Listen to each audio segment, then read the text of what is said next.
হুম।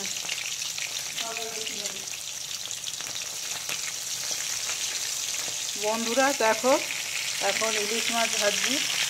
তোমাদের দাদাভাই এই বাজার থেকে ইলিশ মাছ নিয়ে এসছে। আমাদের ইলিশ মাছ হচ্ছে বেগুন দিয়ে সরষে বাটা দিয়ে ঝাল হবে, আর মায়েদেরটা হচ্ছে তেঁতুলটা হবে ইলিশ মাছ। আর এখানে আছে লোটে মাছ, আর নিয়ে এসছে ভোলা মাছ। তো ভোলা মাছটা কালকের জন্য হবে, ওটা দিয়ে ফ্রিজে ঢুকিয়ে দিয়েছি। আর এখানে হচ্ছে কুমড়ো ডাঁটার তরকারি, আর আছে শুক্তানি, উচ্ছে, আলু, ডাঁটা, বড়ি, বেগুন দিয়ে শুক্তানি। আর ছিল আমের চাটনি। এই যে, তো মাছের ঝালটা করছি। এখানে রান্না করি, দেখো রান্নার পাশে কি সুন্দর কচু বন হয়ে আছে, পুরো সবুজ প্রকৃতি। আর আজকে ছিল মেঘলা মেঘলা ওয়েদার, এখন একটু মুড়ো মুড়ো বৃষ্টিও পড়ছে, জানো তো বৃষ্টি পড়ছে। এদিকে ইলিশ মাছ ভাজা চলছে। তো এখন আমি ইলিশ মাছের ঝালটা বসাবো। দেখো বেগুন ভাজা হয়ে গেছে, এবার সর্ষেটা ফ্রিজে বেটে রেখেছি, সর্ষেটা বার করি।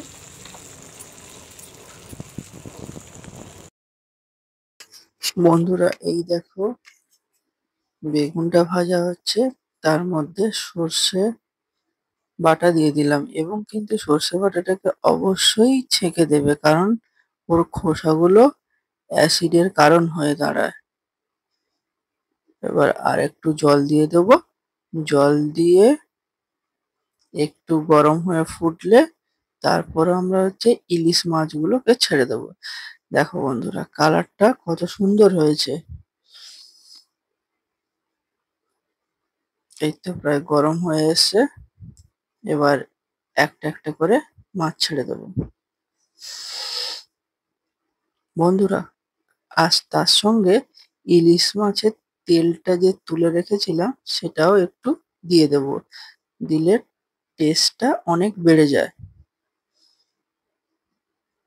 বন্ধুরা, কে কে ইলিশ মাছের এই ঝালটা খেতে চাও বা খেতে ভালোবাসো, তারা অবশ্যই কিন্তু কমেন্ট করবে। কমেন্ট করতে কিন্তু ভুলে যাবে না। যত বেশি কমেন্ট তত বেশি পরিচয়, তত বেশি এনগেজমেন্ট। আর এই তিনটে আছে, ওই তিনটে হচ্ছে টক হবে, তেঁতুল টক। বাবা মা তেঁতুল টক খেতে ভালোবাসে ইলিশ মাছের, তার জন্য ওটাই হবে। দেখো বন্ধুরা, একদম ফুটে গেছে, এবং নামানোর সময় ওই তেলটা একটু মিক্স করে দিলাম, দিয়ে এবার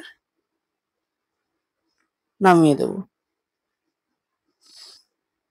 কেমন রান্না হচ্ছে তোমরা বলবে, বলতে কিন্তু ভুলে যাবে না। তারপর বন্ধুরা দেখো, মাছটা হয়ে গেছে, মাছটাকে তুলে রেখে দিয়েছি। এটা দেখো, এই সেই তেঁতুল টক ইলিশ মাছের। কার কার পছন্দ কমেন্ট করবে।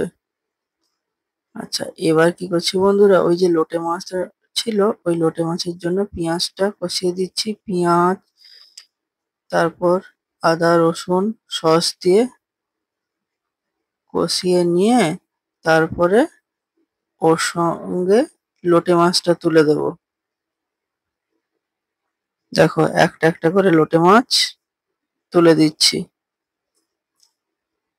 এবং লোটে মাছটা ভাজা হয়ে গেলে একদম দেখো ঝুরো ঝুরো হয়ে ভেঙে যাবে। আমার এই ঝুরোটা খেতেই ভালো লাগে। কেউ কেউ আবার গোটা দিয়ে খায়, সেটা আমার কিন্তু পছন্দ না। কে কে এই ঝুরো খেতে পছন্দ করো সেটা কিন্তু বলবে। সব শেষে দেখো এইরকম হয়ে গেছে, আর সবার শেষে এইরকম। কত খেতে টেস্টি হয়েছিল। আর বন্ধুরা, খাওয়ার জন্য দিদিভাই এই থালিটা সাজিয়ে দিয়েছিল, কেমন লাগলো বলো।